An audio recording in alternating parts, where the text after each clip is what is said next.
Hey, how's it going? I'm Trip. Welcome to my garage. And behind me, I have my time attack car. It's a 2013 Scion FRS. I've been doing a lot of time attack, HPD, autocross type events with it. But for next season, I plan on to kind of take it up a notch. So I pulled out the old FA20, and I think I'm going to go with something a little bit more reliable. Something a little bit more fun than that old Boxer was.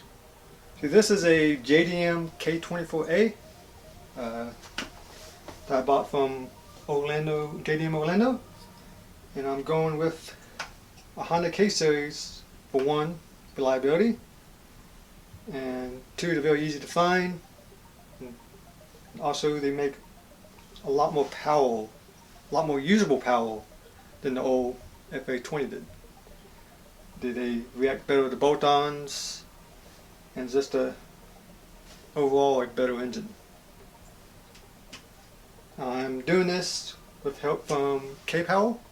They sell a pretty solid kit that pretty much makes this bolt and play into the FRS/BRZ chassis,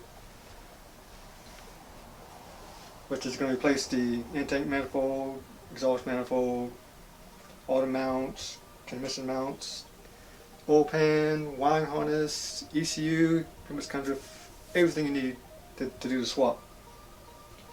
So, pretty excited about that. Still waiting on that kit, by the way. That's why it's not on here. The swap does utilize the FRS transmission, so I will keep that. But it does set the transmission 5 inches farther back in the chassis. So it's a little bit better weight ratio than even the factory engine head. Also sits down a little bit lower, so hopefully it handles better. It's also a big weight saving.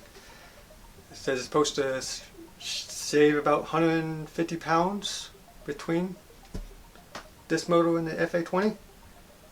So it's a big weight reduction. Some things I did to this motor to kind of prepare for it is, since it is a mystery engine, I don't know its history, I decided to pretty much not rebuild it.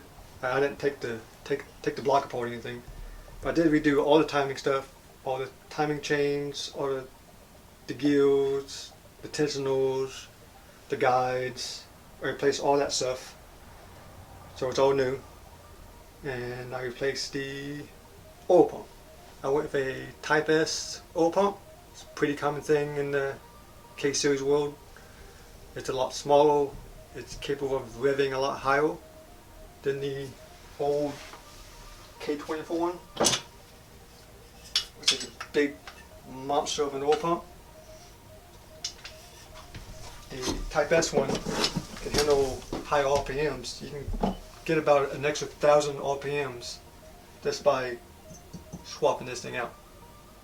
So that's a must do if you plan on making power with the K series, or doing track stuff, or even getting rowdy with it. Also, the downside of going with a JDM K24 is I had to replace all of the accessory components, because the JDM one, the water pump housing is completely different. It uses different alternator, different water pump, different tensionals, so I had to replace all that, which is good and bad.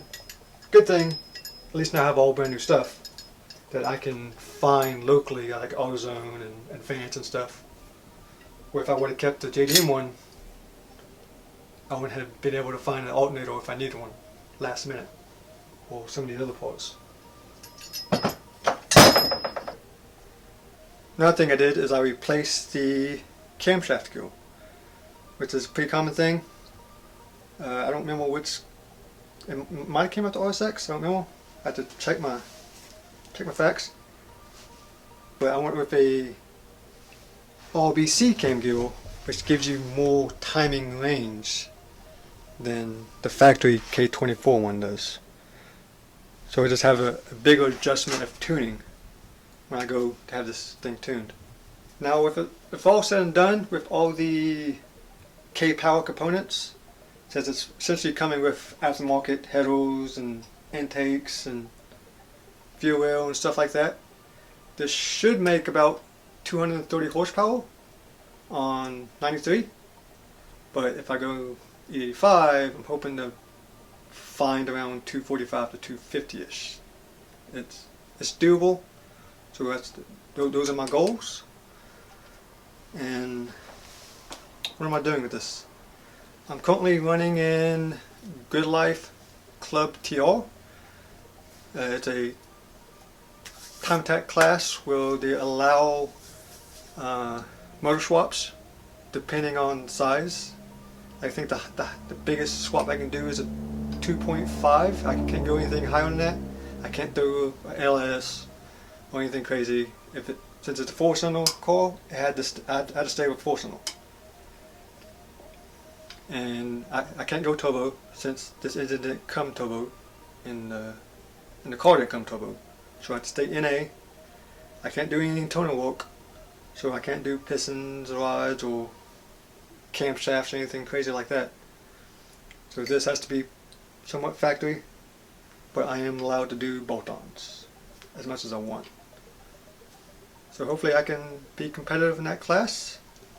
Right now in that class there's a lot of fast Civics, Integras, S2000s, BRZs. Most of the fast guys are running these engines, K24s. So they've definitely proven to be very good at doing track-oriented stuff. So I'm hoping to get at least a few seasons out of this engine. People generally do. Well, if I would have stayed with the FA20, I'd blow it up, and then I have to spend another $5 grand rebuilding it, fixing it. Well, even though this is reliable, if I do blow it up, I can go to the junkyard, find another one, $500, and be back on the road again, and make it to another track event. So it's not a cheap swap to do, but it's cheaper in the long run, as if I would have stuck with the old FA20. So I went with the K-Power kit because it comes with everything, and it's pretty much plug and play.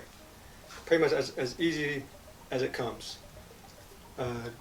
Other than the few chassis modifications, like the wire harness plugs right in, ECU plugs right in, mounts drop right in, and it literally comes with everything to just throw in this car. But some of the things I did have to do, I had to beat in the firewall a little bit for sledgehammer. I had to modify one of the transmission mounts, just cut it down a little bit, and yeah, just pretty much take a sledgehammer to a few small places. But other than that, it looks like to be a very easy, straightforward swap to do. Obviously I haven't done it yet, but I've done plenty of research, and hopefully I should be doing it here soon, whenever the kit arrives. Well, I hope you enjoy this walkthrough of my K24 FRS build, and if you want to see more of it and see how I progress, come back, subscribe, hit the like button, do all that stuff. Peace.